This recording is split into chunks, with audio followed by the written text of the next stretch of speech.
Hello, welcome back to Shock's Talks. I'm Shakti, and today I want to talk about psychic protection or psychic self-defense. This is coming up because I met someone new recently who's been asking about it, but it's a good thing to kind of get back into for all of us because as we're learning about things like psionics, as we are moving into a more chaotic global reality, and as we are all progressing along our individual paths of personal evolution and leveling up within the systems of reality, this is going to be an important topic again and again. And there are lots of different people out there with all kinds of different techniques, and videos and books have been written about this.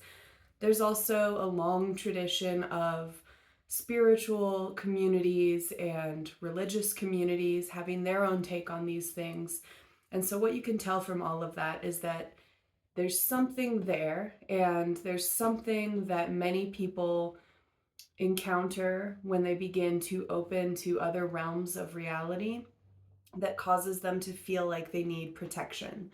So let's break it down and talk about everything that's going on and some practical tools and tips for creating more peace and a sense of well-being within ourselves as we continue to progress through other realms and also expanded awareness within our own physical matter reality. So, first of all, as I always do, I want to talk about Tom Campbell because this book right here, My Big Toe, his trilogy of his 3 books about consciousness, the nature of reality, his own experience and training, and his theory of how this reality works. This is going to be basically the foundation for everything that I'm talking about here. Like I said, there's a lot of material out there, and I think it's easy to come across similarities and find that there's a lot of resonance when it comes to these different techniques, but there are also going to be some sort of extra nonsense around the edges when it comes to a lot of that stuff. So you're gonna be wading through this kind of swamp of information out there. And this particular theory and book and this person is someone who I've met in person. I have read his book. I have watched hundreds of hours of his videos, and I feel that this continues to be the most clarifying work that allows me to navigate, interpret, and dig into all the other things that are out there, because you need a context for reality to begin working with these concepts. So this particular framework, it includes the idea that we are all consciousness living in a consciousness reality, and that our existence does in fact have a purpose. Each and every one of us is a part of the same consciousness, and we are all evolving towards love, and as Tom Campbell likes to put it in his theory, lowering entropy, which is the same thing. He means moving away from chaos and into a kind of order that is really rooted in peace and love and positive growth. It's connection, it's collaboration, it's compassion. It's kind of just the only possible way forward unless you want to go towards more pain and suffering. So that is pretty cut and dry. And not everyone is going to resonate with that, and that's perfectly fine. But just so that you're all aware, that's the context for whatever I'm going to say in this episode. So when it comes to psychic attack, first of all, let's just talk about what does it feel like and what does it look like. So a lot of people experience what they consider to be psychic attacks, or some call it energetic attacks. And there's a lot of fear that comes up around this, and then this idea that we need to defend against it, fight against it, or develop special protections and shields. And you'll hear a lot of people say things like, first of all, you have to ground, and then you have to shield. Other people are actually battling with these energies at times. And all of these things are options, but what are those paths going to lead to? So let's start with grounding, because that's foundational. Where does this concept of grounding come from, and why does it exist, and what are the practical ways that we can actually ground, and what does that look like? So I remember in my mid-20s, my early pre-25, like early to mid-20s, that's when I started to experience what some call an awakening. And I have always had an extremely active imagination and a strong connection to non-physical reality from an early age. I also had spiritual training from an early age. And still, just like anyone else, I was thrust into the deep end when it came time for that energetic awakening to take place. And I pretty much had to kind of start all over from scratch. But luckily, those foundational things did come back to support me. But an energetic awakening is a moment in your life, and this can happen to anyone, and it may or may not happen to everyone. I have no idea why some people experience this and why others don't, but other people have theories about this. What I think is going on is that most of us are on this path of consciousness evolution, and I believe it's highly likely that many of us will, if not have already had, an awakening type experience. What it looks like is kind of a rushing in of your non-physical senses all at once. And if you don't have any way of interpreting what's going on, you can feel like you're losing your mind. So what brings this on? Well, according to ancient traditions, there is a natural progression of our energy up through all of our chakras, and there's this possibility of Kundalini awakening. That's one metaphor that some people use to describe what's going on. There are other theories about what's going on here, but there are also life events that can trigger these types of experiences that some people call awakenings. So, for example, if you get really deep into spiritual practices, you can use breath work and other techniques to bring this on. Sometimes drugs and substances or traumatic events or major life events, big changes, big dark night of the soul type things can kind of trigger these experiences. And I believe that also sexual energy and love energy can be a catalyst for this awakening. So here I am at in my early 20s, and I pretty much have all of those things converging in my life. I'm having emotional, deep trauma. I have this background of spiritual practices, and I'm still using them throughout my life, my breath work and different things. I begin to dabble in drugs that I've never done before, and that escalates really, really quickly. I fall madly in love, and I have all of this chemical, sexual, and romantic, energetic flow coursing through my entire system on all levels of reality. And all of these things are happening simultaneously. And it's kind of like this giant explosion inside of me that is just wreaking havoc on everything I thought I was. My whole world is getting turned upside down. It's one of the most, I could write a whole book about this, and I probably should try to do that someday, because there's so many deep layers that I feel like people could connect to and just feel comforted by, because many of us have gone through this. But basically, there's a lot of deep layers to this. I'm kind of skimming over the surface so I can get down to the techniques, but it's terrifying and it's earth shattering. So if you've been through this, you know exactly what I'm talking about. And they come at different levels. So some people's are more dramatic, some people's are more mild, but they're all valid, they're all real, and it's all disruptive to your sense of self. And then you have this opportunity to come into kind of almost a whole new life, a whole new version of yourself, where you're now integrating all of that new awareness and new knowledge. So what are the new things that happen with this awakening? Well, your psychic senses might come online very, very quickly.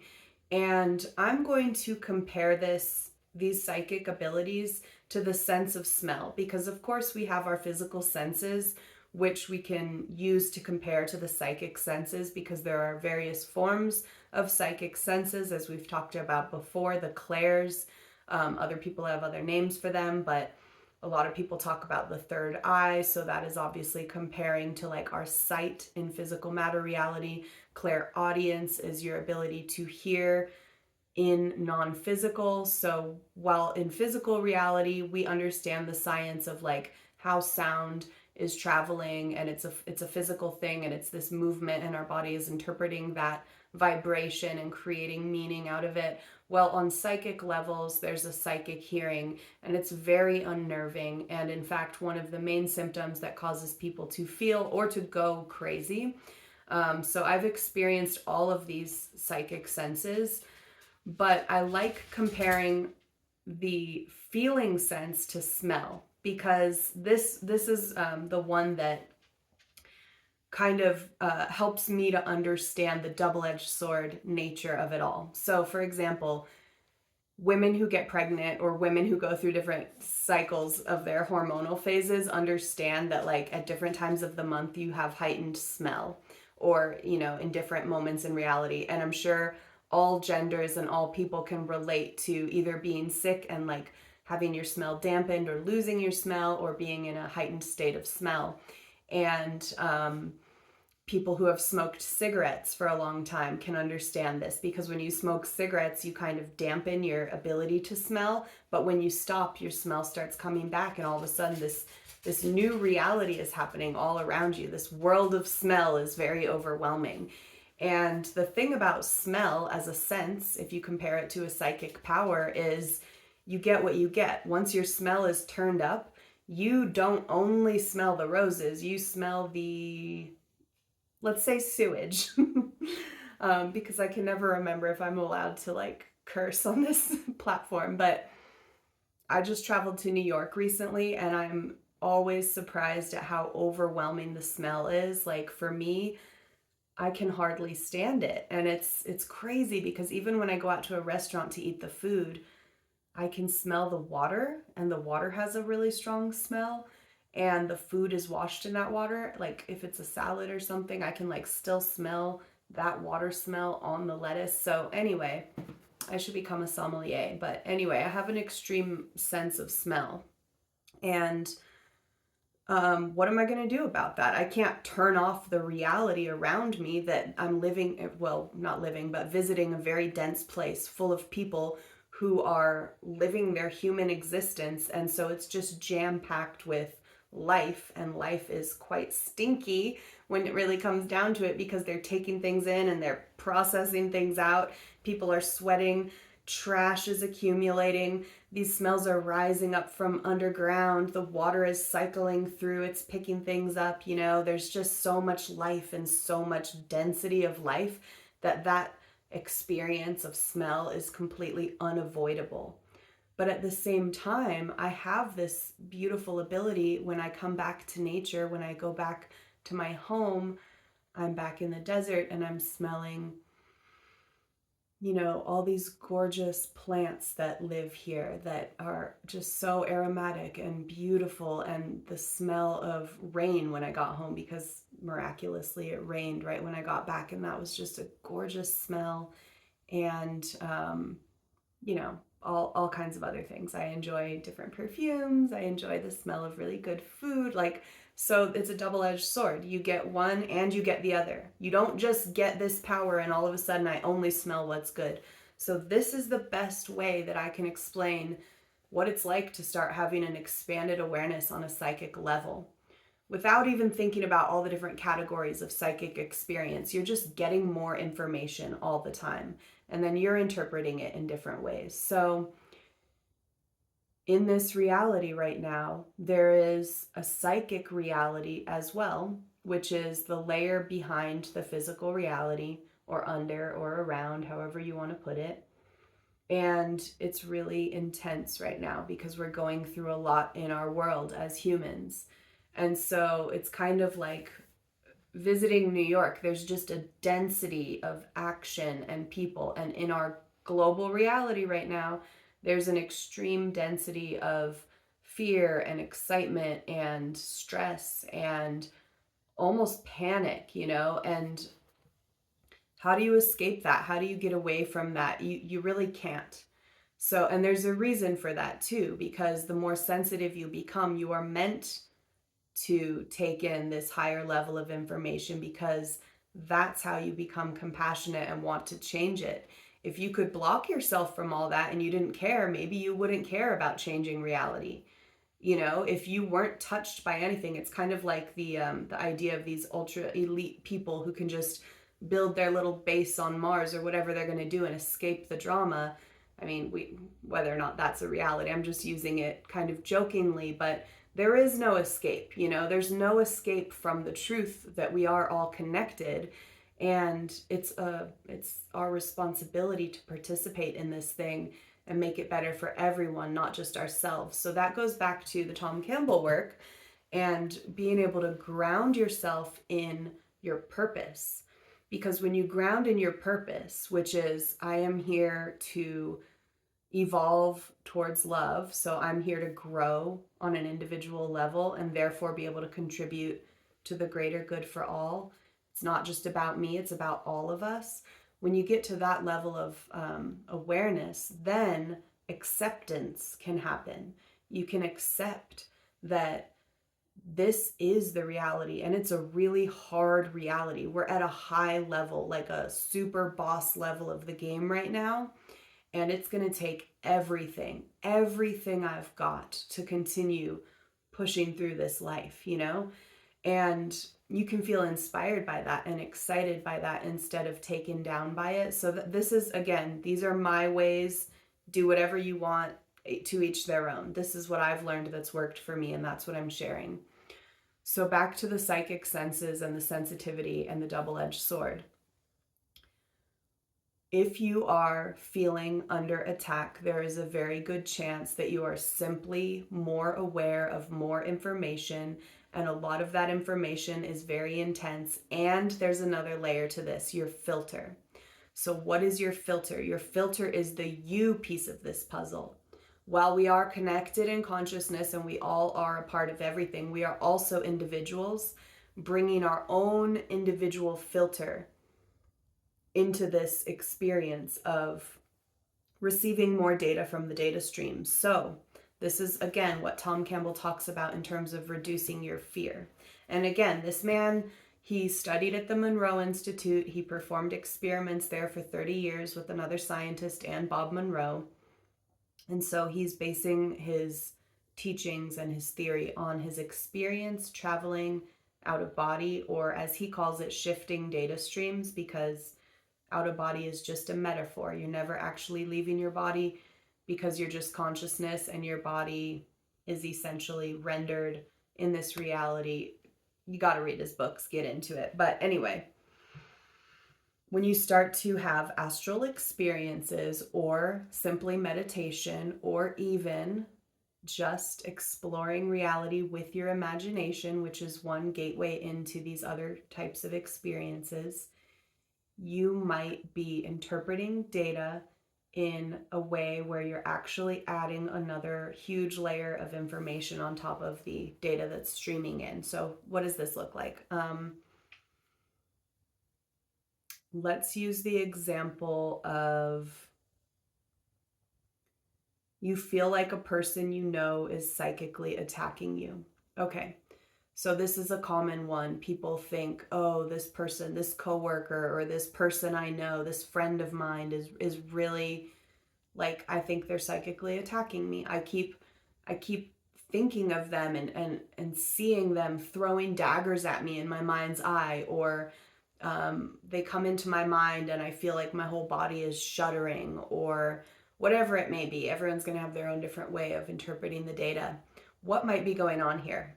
So let's talk about discernment.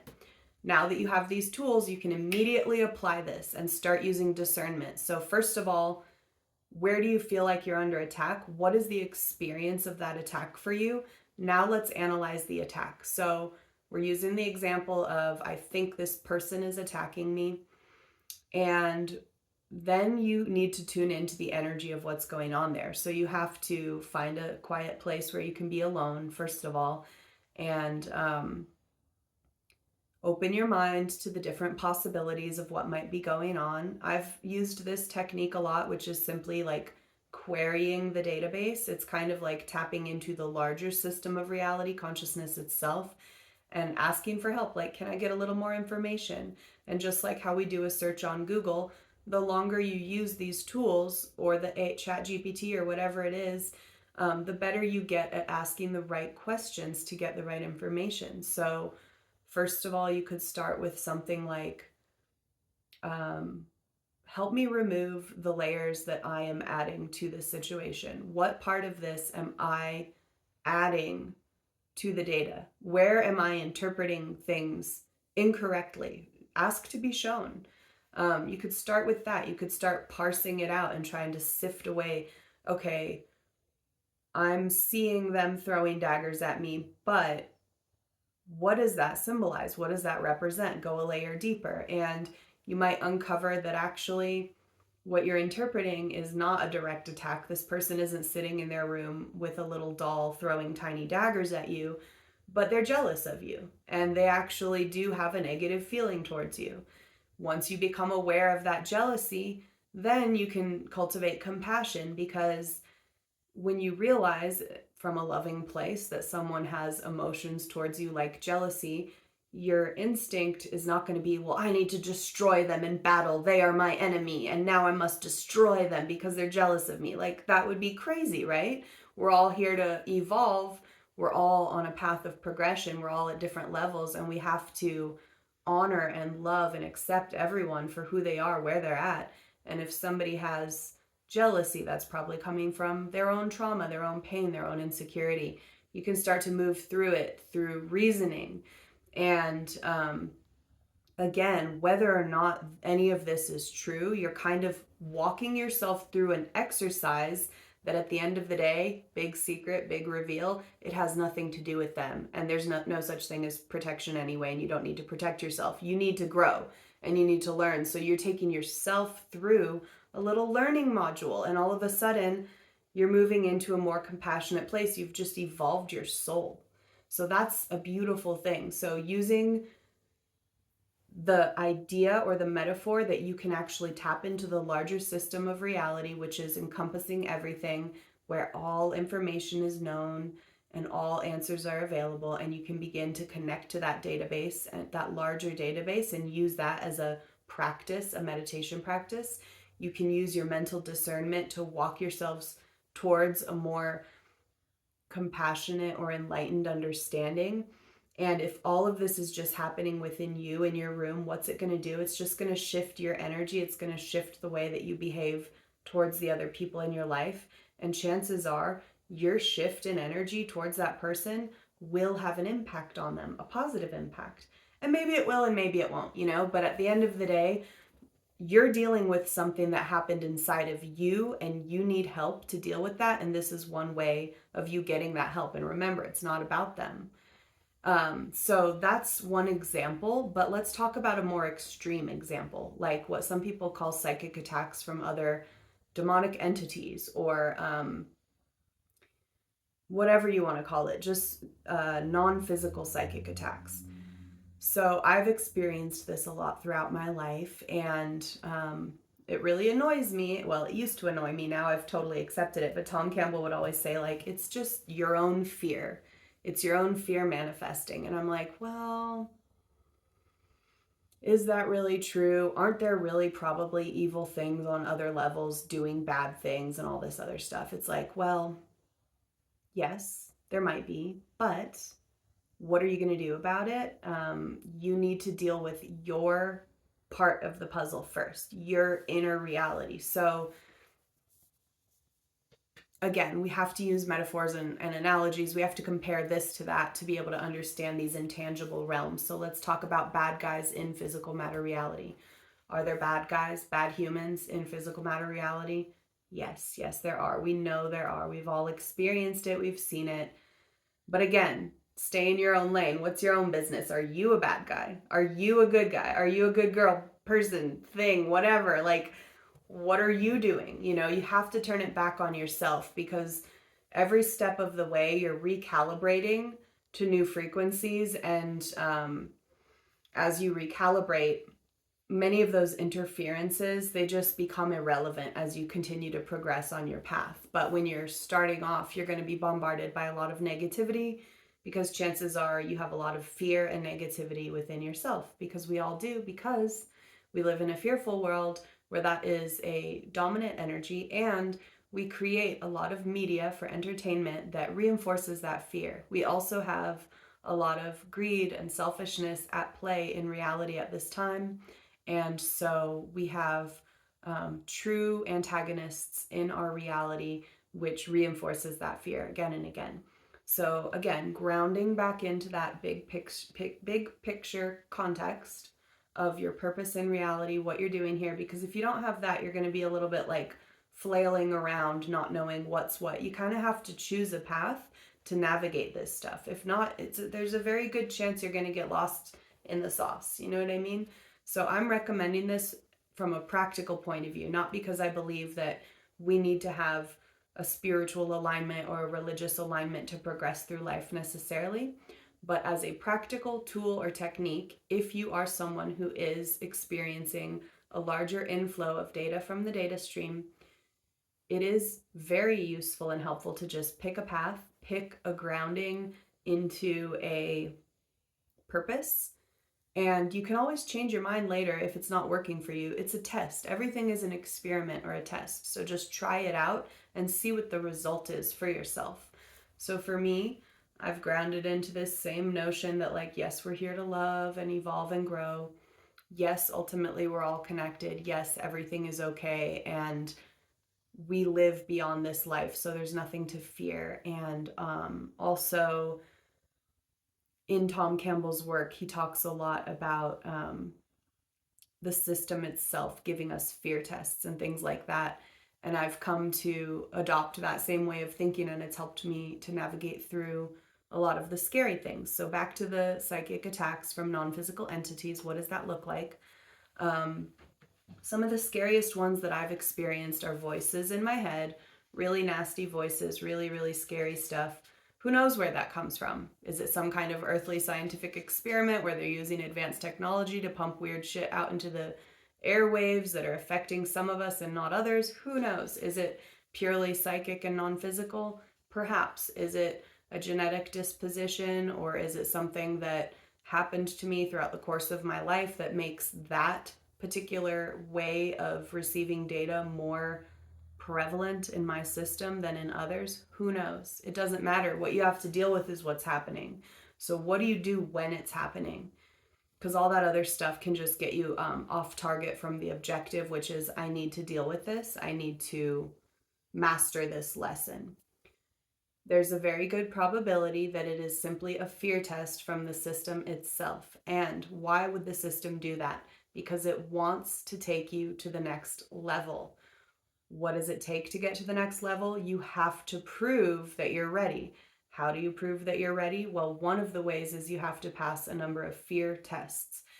There are other things that you have to do to prove that you can handle the next level of ability or power, because it has to be incremental. If the system gave you everything all at once, it would short wire, it would short circuit your whole energetic system, and it would break you. And that's not what life wants. It wants you to grow at a pace that is maintainable and sustainable.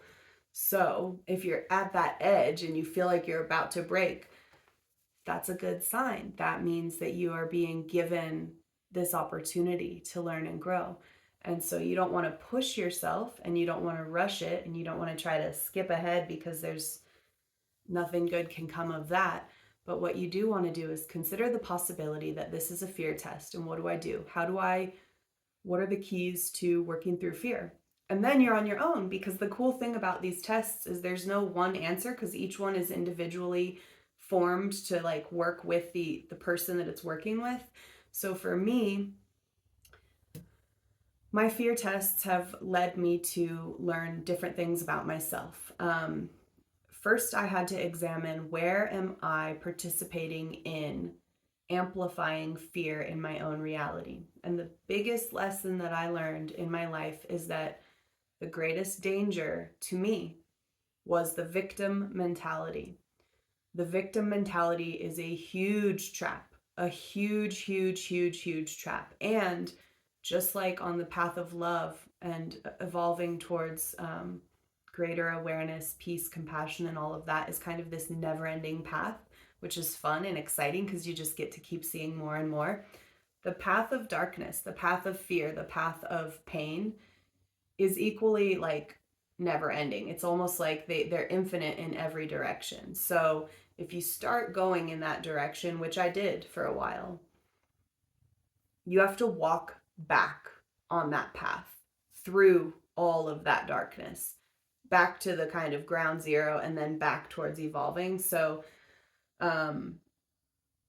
the reason I bring that up is because I just want to really recommend to people that if you find yourself, if you care about this stuff, and if what I'm saying is resonating, anytime you find yourself slipping into darkness, isn't that like a Earth, Wind, and Fire song? I think it is. Slipping into darkness. Anyway, that's so cool. I'll have to look it up and see who it really is, but I think it's Earth, Wind, and Fire. So if you're slipping away, because the nature of reality is entropy, and so we have to exert effort to overcome that, and it's always pulling at you. It's always nipping at your heels. It's always there to pop its head back up, rear its ugly head and all that. Keeps things interesting, but it's kind of annoying, but it is real. Like I've never, not had it revisit me. So the darkness is always there, pulling, trying to get you back. And then you have to kind of walk yourself back. So the first thing is you have to develop an awareness of your own thoughts, an awareness of your own energy. Can't do this overnight. It takes some time, but once you initiate the desire to develop that awareness, you will find the way. There are so many things available to you. You have the internet, which is great, but you also have your direct connection to consciousness itself. So you can always tap into that regardless of what's available to us. If every book was burned and all communications went down, we would go back to basics, just like those original yogis, and we would just meditate, and all that information is still available to us. It's still accessible. So first, just trust that you have that direct connect. And once you tap into that feeling of like, I am now accessing what I need, you'll be guided, you'll find the right book, you'll find the right video. There's all kinds of different things. But when you are becoming the kind of person who watches what you're thinking and you're aware of your energies, you're going to notice when those little tapes start to play again, those old stories, or like an old demon comes to visit and starts gnawing at you. And it'll be very, very tricky. It will come in the form of your very own voice sometimes. And because it can take any form, it's virtual, it can take any shape, any form, any tone. Do not get caught up on what things say that they are. This is another lesson from Tom Campbell that I had kind of intuitively begun to understand on my own, but he really drove it home for me, which is this idea that it's the content that you need to pay attention to, and not just the content of the communication, but what effect does it have on you. Another person who has some really radical work along these lines is this woman, Byron Katie.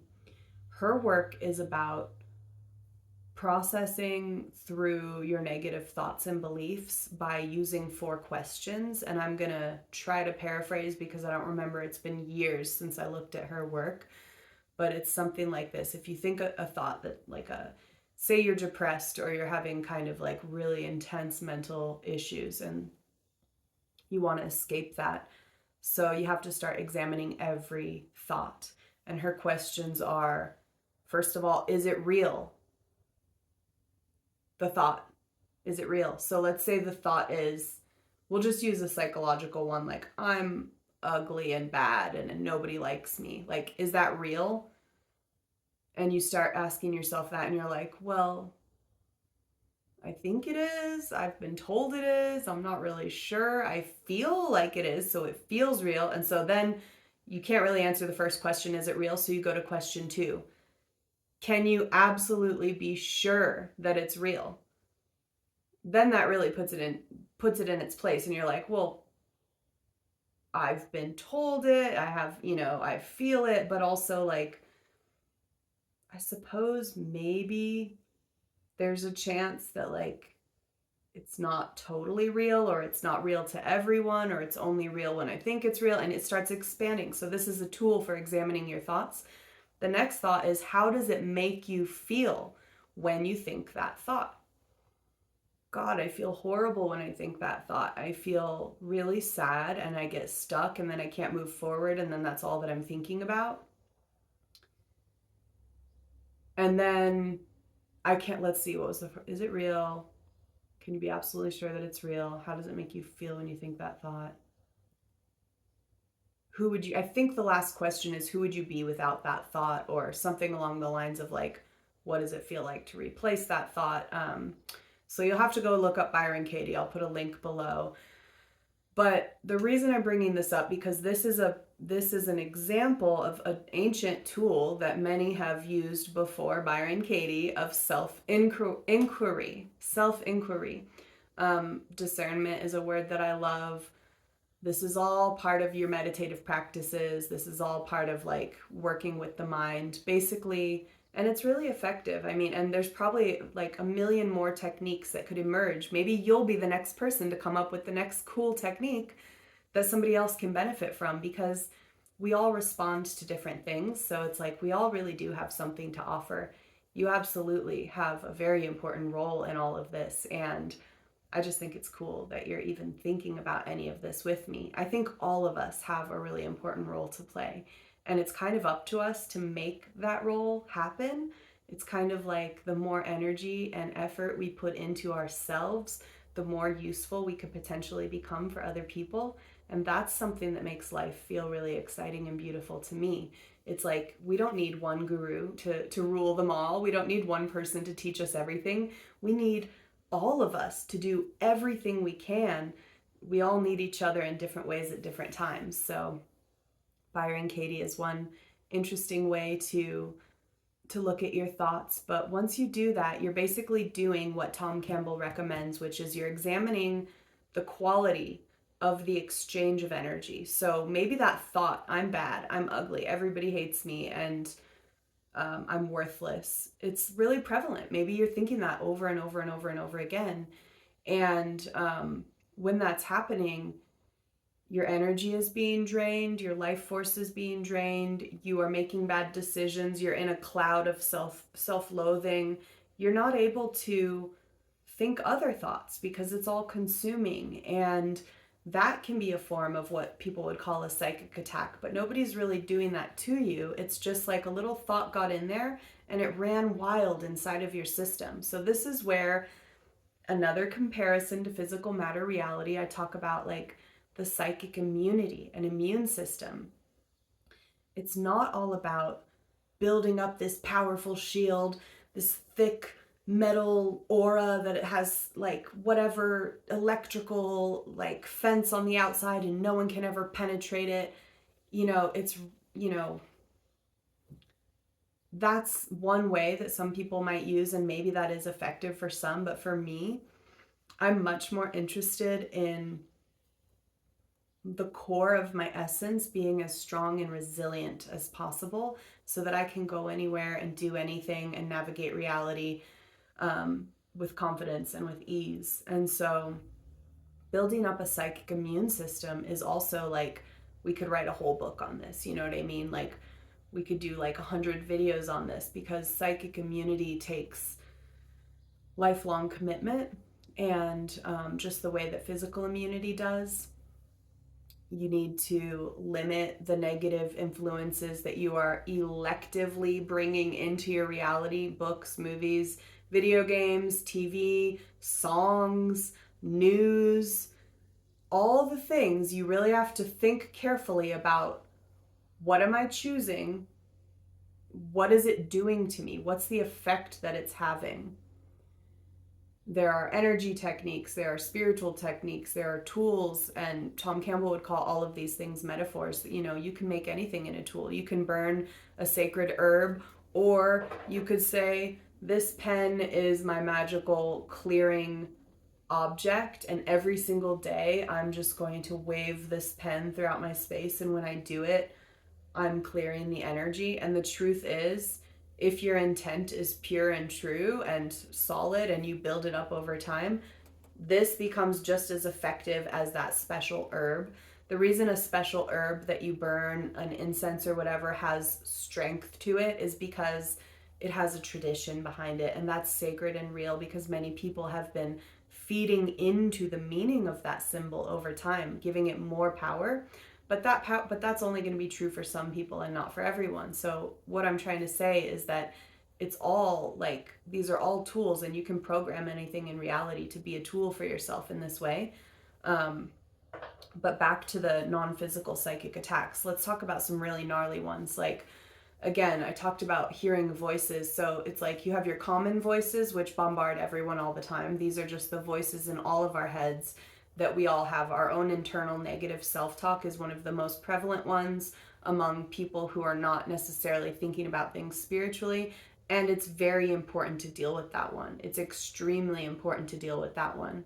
And like learn to have a compassionate inner dialogue with yourself. Then you have the appearance of what feels like another entity. And I'm telling you, it feels realer than real. Like when another entity comes into my consciousness field, there are very many different signatures to that, but I still have to consider the possibility that it could just be me because I have an incredibly powerful imagination. I know this about myself. And so I really have to think about, okay, well, question number one, is it real? I don't really know. It could be me. It could be something else. It feels like something else. Sometimes it really feels like something else. Then, well, can I absolutely be sure what it is either way? And I'm like, no, I really can't. It's telling me it's this thing. It has this signature. It almost has this very specific vibration, almost like I can see it in my mind's eye, but I still don't know. So then I go to the next thing, which is like, well, how does it make me feel? This is such an important part. It's like, well, I'm intrigued. Demons are very intriguing. They're sparkly. They're really, like, they can be almost like sexy, like alluring, like in the way of like information and this really beautiful way of twisting thoughts and words. And it's like, you can get sucked in. So this is like, probably the consciousness system itself giving some kind of training module or test, but it's like taking the form of a demon and you're getting sucked into it because it's compelling. And then as you get sucked into it, then it flips a switch on you, and then it gets pretty like antagonistic, or it pulls you into a line of thought that's really dark and negative, or it triggers your fear, or it triggers your victim mentality. It's all designed to set you back. Its whole job, its whole purpose is to pull you back into that other direction. And the further you try to go towards love and compassion and peace and understanding, sometimes the more intense those triggers will be that try to pull you back in the other direction. And so then like, who would I be without this? Or who would I be without this thought? That's when you get to the point where you can just disengage with it. Basically, it's like, well, it's not feeling good. I just noticed I've been sitting at home alone in the dark. Maybe I'm looking in the mirror into my eyes and I'm having this crazy experience, and I'm getting, at first it was fun and exciting, but now it's pulling me into darkness. I'm slipping into darkness, and it's pulling me into a place that I don't want to go. And if you aren't aware of that, it can take you to some wild places really quickly. But if you are aware of it, it dissolves pretty instantaneously. And this is why when I got to that point in the process, and I'm telling you, it took me years to get to that point, that's when I started to realize, oh, maybe Tom Campbell's onto something. Maybe these are tests from the system itself. And once you get that notion and you have your own evidence to support that possibility could be true, you start to look at things differently. Another way to think about psychic communications and just like people who are receiving more data from the data stream on every level, like maybe you're a very feeling person, or maybe you're seeing images in your mind's eye. I've also had the kind of experience where I see things, the hypnagogic sleep stage, waking up and there's a dark robed figure in my room. Everything else looks as real, and so does that figure. And then I literally think I'm about to die because why is someone in my house who's not supposed to be here? And my whole body convulses. I jump out of bed. I hit my head on the wall.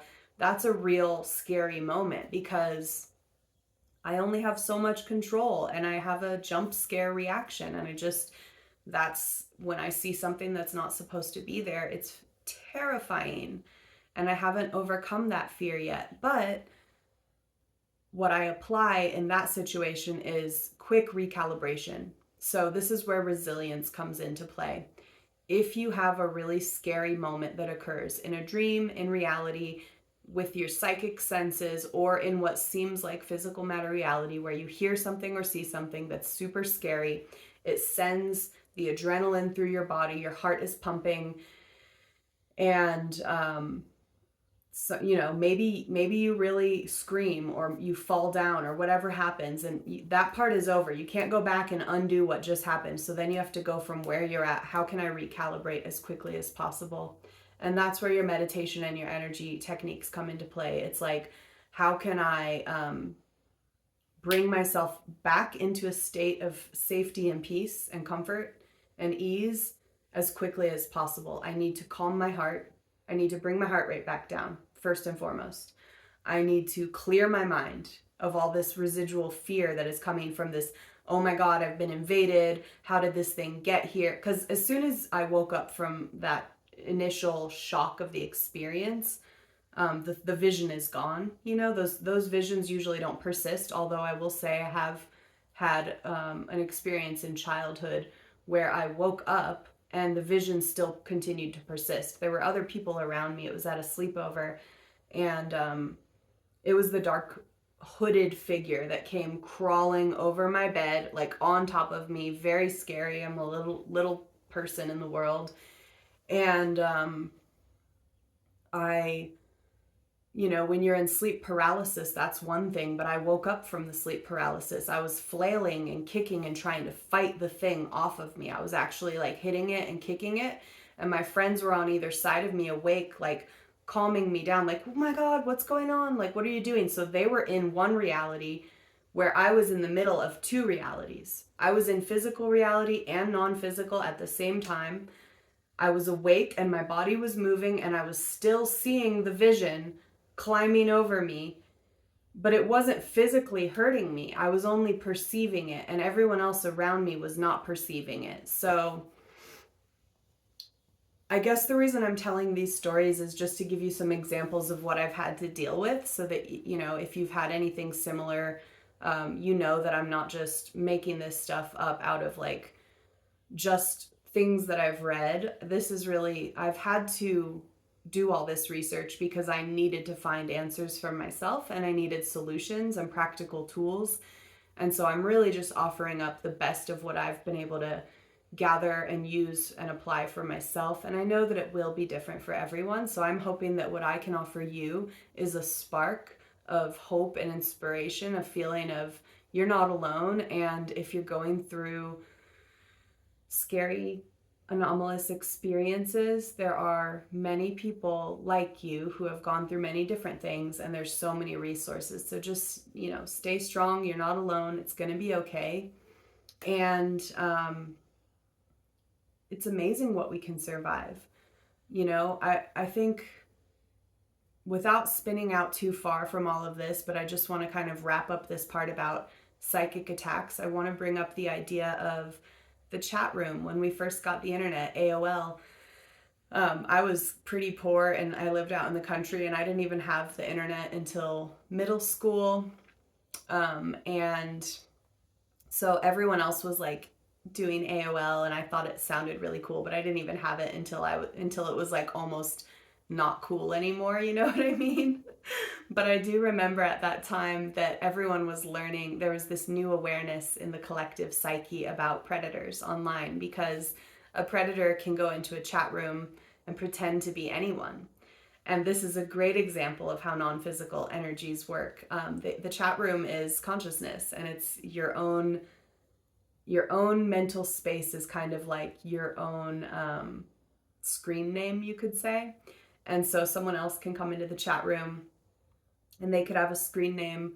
I am the angel Gabriel, for example. I'm the angel Gabriel, and you've heard of me. I'm powerful and everybody loves me, and I'm here to help you. And you start chatting with them for a while, and it starts off cool and they sound really interesting, but then you're starting to feel like, Gabriel, what? You say you're an angel, but like you're starting to talk about some weird stuff, and also like I just don't feel good talking to you, and like something weird is going on, and like all of a sudden you're telling me to meet you at this address or whatever, you know what I mean? Like this is the old style of the predator on the chat room. Is like, it's a great way for us to learn about what's possible in consciousness. This predator is going to start off presenting as one thing, lure you into some kind of action. They want you to take action, so be careful about that. Make sure that you are asserting your own free will when it comes to any choice that you make or any action you're going to take with your life force and power. No matter what entity you think you're channeling, you're still responsible for you and your choices. So I would be very wary of giving yourself over to anything. And look, I know there's a lot of gurus and spiritual channelers out there who say like, I just have dedicated my life to this angelic being and now like everything is great. And sure, maybe that's true for somebody, but they probably cultivated that relationship with that entity for a very long time, and they noticed that the quality of their interactions with that entity were positive and having a positive impact on their life. And at the end of the day, they're the one making every choice that was presented to them. So even if a positive entity is working with you, it's still going to take you some time to understand the nature of that connection. So don't rush to any conclusions. Don't get caught up on what anything says it is, or how it presents itself, or how it sensationalizes your energetic system, because they can flood you with feelings and visions and beautiful energy. It can fill you with a sense of power.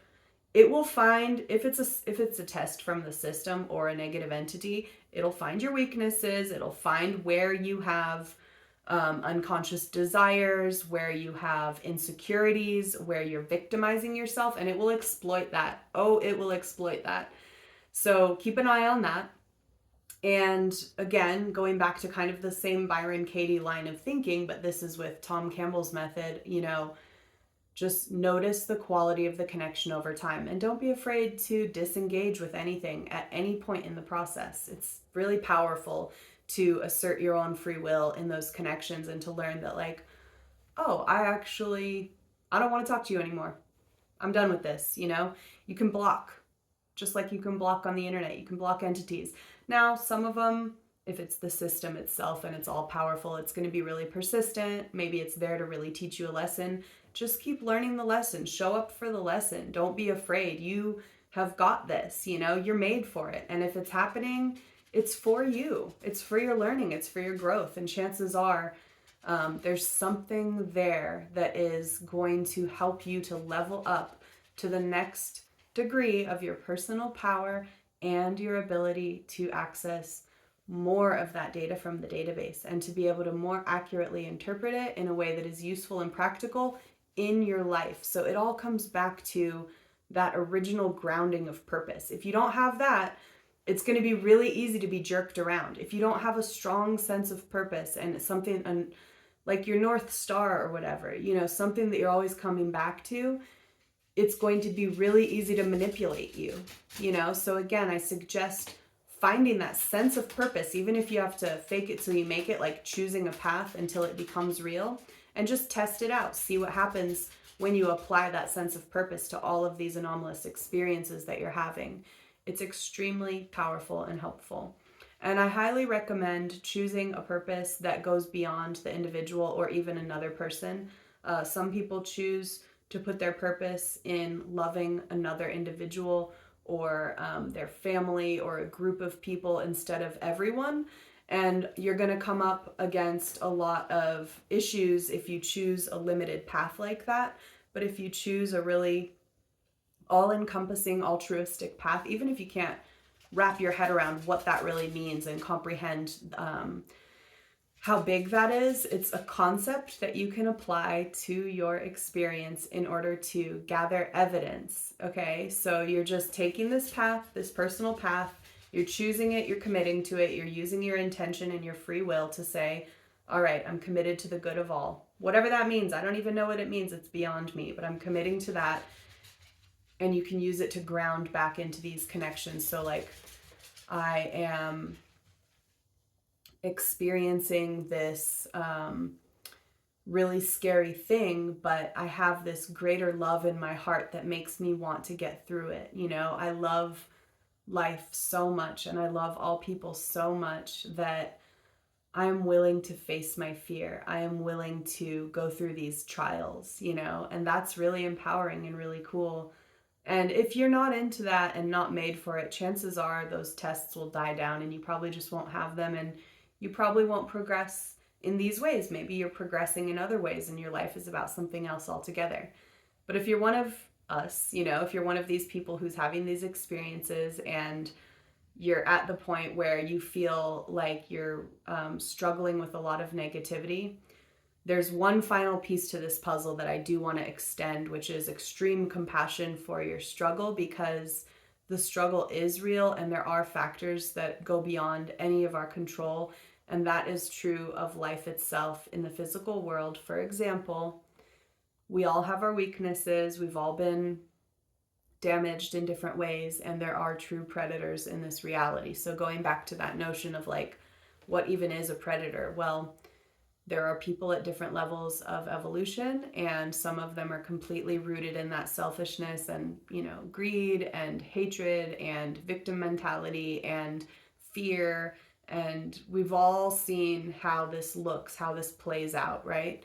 But when you're a kid, for example, if you come up against that energy, sometimes someone is going to hurt you and you don't have the defenses because they just are bigger and stronger and more powerful in reality, and they're exploiting you, and it's not fair and it's not okay. And things like that do happen in life, and they do happen in other realms as well. So this again goes back to the resilience. It's like, we're not going to get out of here without a scrape or a bruise or a broken bone or psychological damage.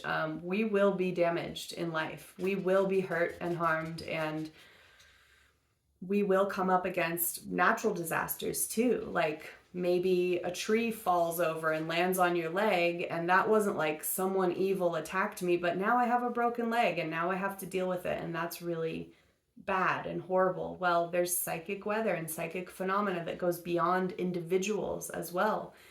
And a lot of it is caused by our collective choices. Just like in physical reality, we have our climate crisis and global warming, and that is the result of many choices that were made over time by society, by all people together. And there may have been exceptions to that rule, individuals that were very good and always did the right thing and always did their recycling and were living with compassion, but too many other people made the wrong decision. So you're not even exempt. Even if you were that one good person, you're still dealing with the consequences of everyone else. And that's what brings you back into the game, because you cannot just be like, I am perfect and I'm escaping everything bad.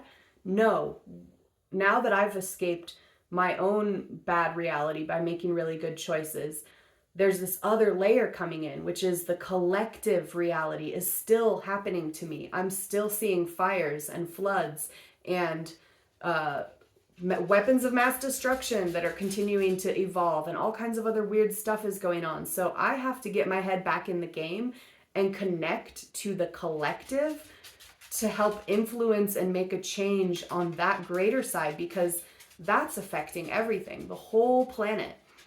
And some people recently have started to theorize that non-physical entities that are coming to visit humanity, whether you call it NHI, aliens, or spirits, or interdimensionals, or whatever you think it is, some people think that they're coming here to interfere and influence us because what we are choosing and what we are creating is starting to impact them, whether it's in the worlds beyond this world, physically or interdimensionally. So again, this is about togetherness. This is about all of us collaborating and cooperating and really thinking about what is beyond just my individual experience. And I think that rooting into that is going to be your fast track to developing all that you need to feel peace and strength and clarity within the psychic weather, psychic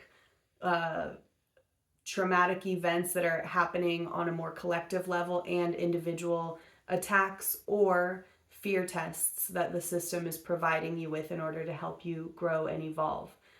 So that's a ton of information, me just like having my morning ramble with all of you. I haven't even had my coffee yet. I've only had like one sip, but I just feel excited about this because I do think it's a really big topic and there's so much more to say. But I want us to all feel empowered and understood. And I just want you to know that there are going to be things that happen to us in life that are not ideal. You know, it's like there's a lot we can do to prevent bad things happening. Oh, we didn't even talk about sicknesses, psychic sicknesses, because that's a whole other level. Just like in reality, where you could just be walking around, a little germ invades your system. And if you have a really strong system, maybe that germ just gives you a little cough. If you have a really weak system, maybe that germ takes you out for 2 weeks. You know what I mean? But that germ is kind of the chaos factor. It's kind of the randomness of reality. It's out there, it's happening, but where did it come from? If you trace it all back, you're going to find opportunities throughout that lineage of how that got to you, where different choices could have been made. And that's the part where we're influencing each other to make better choices over time. So we want to have that intention of like, whatever I do, whatever I choose, all that I can create with my free will in this reality is going to have an impact on everything that is. The sooner we can get to thinking that way, the better chance we have of turning this thing around. So I recommend following your intuition, finding the guidance that you need, looking at the videos and books that feel supportive. If you start to go down a rabbit hole that feels overstimulating in a way that is negative and causing you a bad feeling within your energy system or your mind or your body, maybe consider stopping that and trying something different, and just do it for the sake of curiosity and see what happens. And think of your life as a science experiment in a way, and write down the results of all these different experiments and see what you can learn. And we can keep building on this understanding because we are all connected in consciousness. Every choice we make affects everyone, but also every little bit of progress that we make makes that progress that much easier for everyone else. So it's really cool that you're here, alive in this world, being you. And I'm going to close us out with just some sound. I'm going to hit this little instrument so that we can have a very beautiful vibration to integrate all that I just spewed. Let it sink in. Let everything that's not helpful just dissolve and fall away and become the cosmic compost to help more good, beautiful things grow. And all the good seeds that were planted, may they be nurtured and may they grow and blossom into that which is best for all.